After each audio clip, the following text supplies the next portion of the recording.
Today, I think as a community we've come together to celebrate our past, our present, but most importantly our future. When you think of predominantly the young men that went off to fight in World War I, horses were very much part of their life.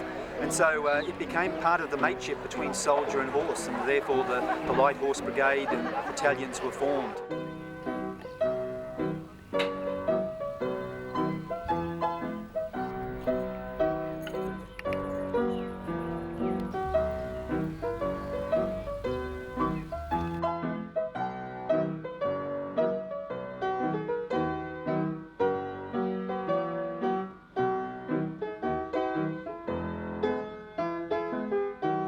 The horse was very much a part of society in Australia, and it was just as important for those going to war that they took their horses with them, that they understood their horses' needs, they looked after them, because after all, they could not do what they'd been sent to do without those horses.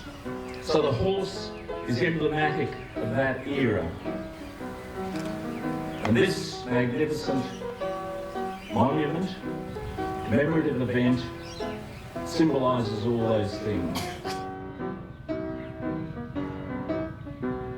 Young people who joined the Light Horse were a particularly breed of person, drawn predominantly from country around Queensland.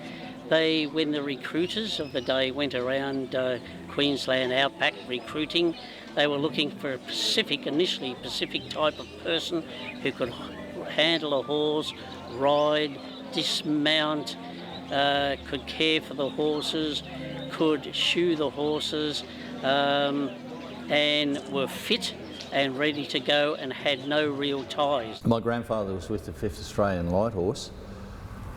He's joined up in Gympie and went through the whole war until the 9th of the 9th, 1919. They were sending signals to, by Morse code. He used to do Morse code, or the flags. And the signal flags, the life expectancy for a signaller on Gallipoli was 25 minutes, but he managed to keep his head down and stay the whole time. He was one of the few that took a box brandy with him. I'm not sure whether they were allowed to have one, but I'm glad he did. That is my favourite of all the photographs. It was found in the old city, an old city in Sinai, and on the back of this photograph he has written another one of the boys at the buried city. Knowing my grandfather as a child, he always spoke to me about it, his adventures, and I learnt a lot from him, not knowing that I was actually learning because I was only a child.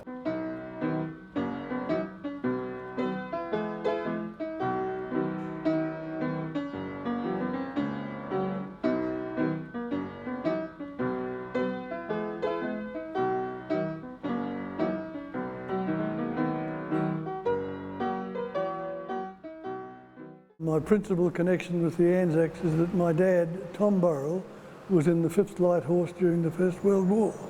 During the war, my dad corresponded with a number of the Yamundi girls, and one of them was a girl called Maud Ireland, and he wrote many letters to her, and Maud preserved those letters, and I've still got those letters. I've got them all here, where Tom wrote, and most of what Tom did during the war, I've learned from those letters. My grandfather, Brigadier Robert Stoddart, he was involved in the Boer War. My grandfather then formed up the 2nd Light Horse Regiment, and with Billy Glasgow as his 2IC, and took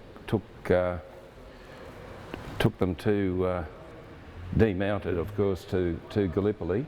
Very lucky to have some paraphernalia here that Grandad took with his own little camera in Alexandria in Egypt. Billy Glasgow from Gympie, his 2IC, took over the 2nd Light Horse when he got wounded in Gallipoli. Well, one side of the family of Sir William Glasgow has presented the museum here with a lot of his memorabilia because of the connection here in Maryborough with Sir William. He was actually born at Blackmount at Tyro. He left Australia as the 2IC of the 2nd Light Horse Regiment. After distinguished service on Gallipoli, he was promoted to Brigadier General, and at this time there's a large statue of him in Brisbane.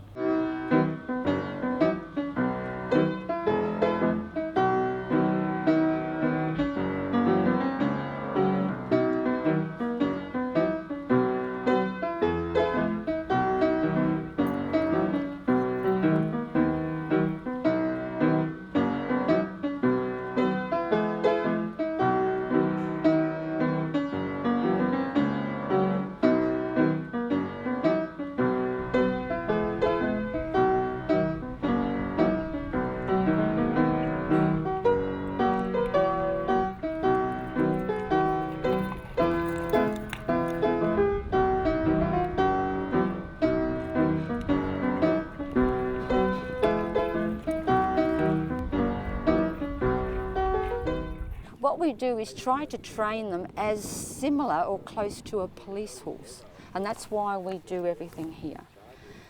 But my absolute passion was to join the light horse. I'm very, very true blue Australian. And my father is an old digger, he's still alive, and I'm his full-time carer. So, you know, we've got this little connection. And it's just something I believe we should keep alive.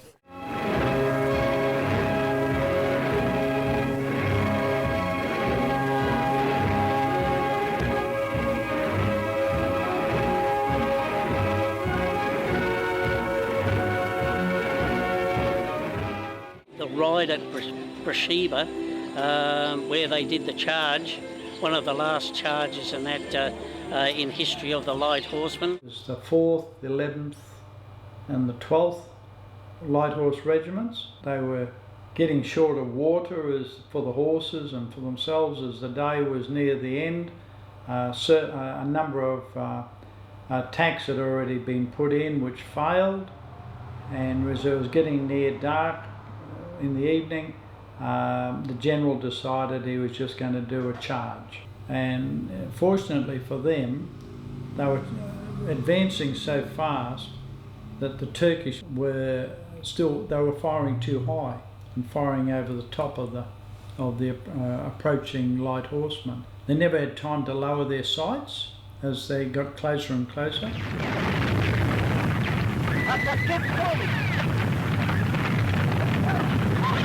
A sword which was presented to my grandfather. He came across a dying officer, Turkish officer, out in the desert, and he gave him the last of his water, and he was so honoured by him giving him the last of his water that he presented him with his sword.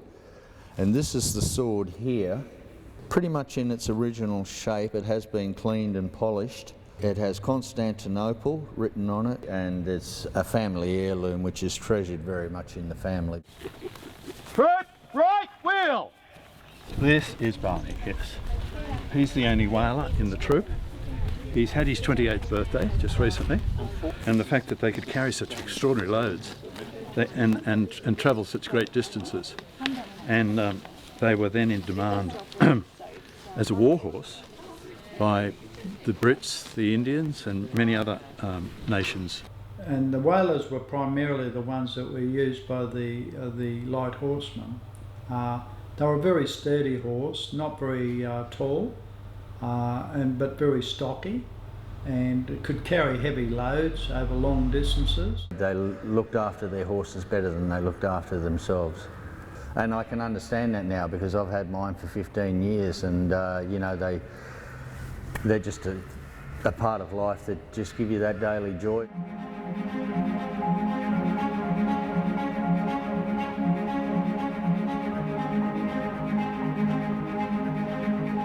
It's a real privilege because it's one in 100 years and I won't see it again. I am really, really honoured, proud.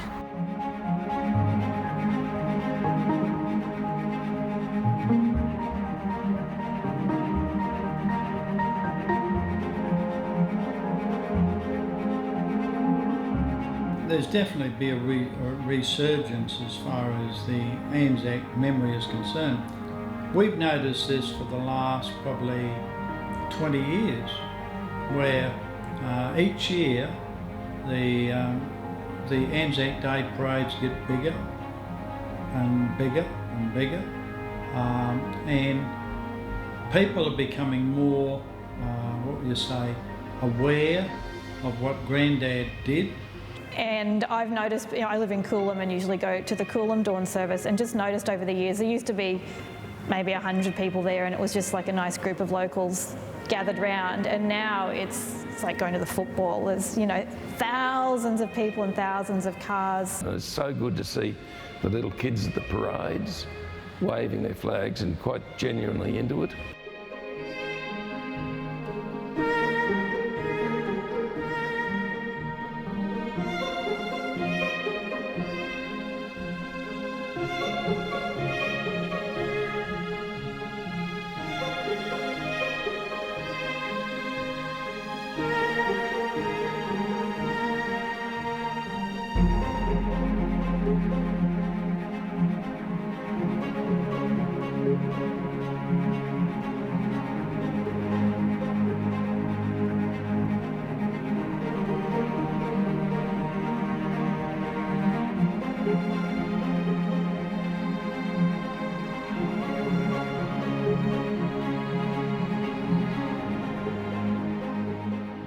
Because as time goes by, I find that the children are looking back at their roots and where did we come from. It's just like very proud to like have this freedom. Like she said, like not all countries have this freedom. There is so much history for such a young country, 200 and whatever years,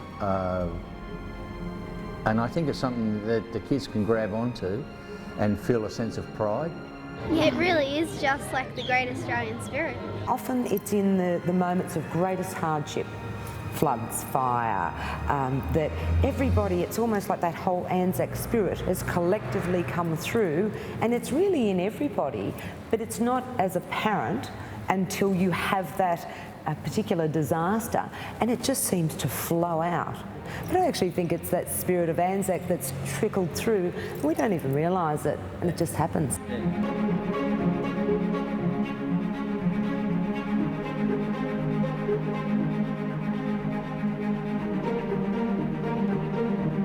There would hardly be a family in Australia that didn't have some sort of a connection to somebody that served in the war, and when 1 in 5 soldiers that went over there was killed, there's a very good chance that just about every family lost somebody, or they knew somebody that was lost.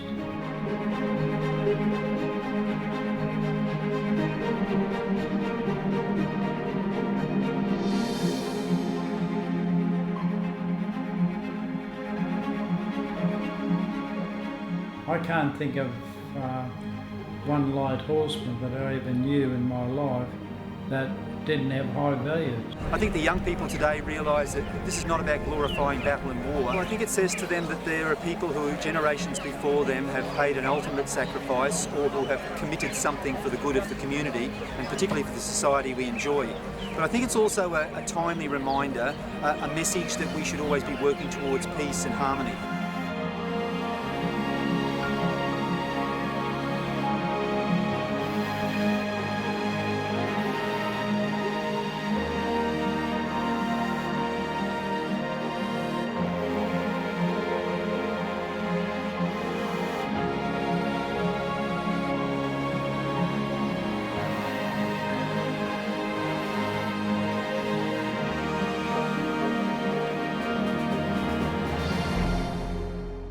Every single one of them that saw warfare, they're all special. Every single one of them. There's none better than any other. They're all They're all equal, it's just that one of them happens to be my grandfather.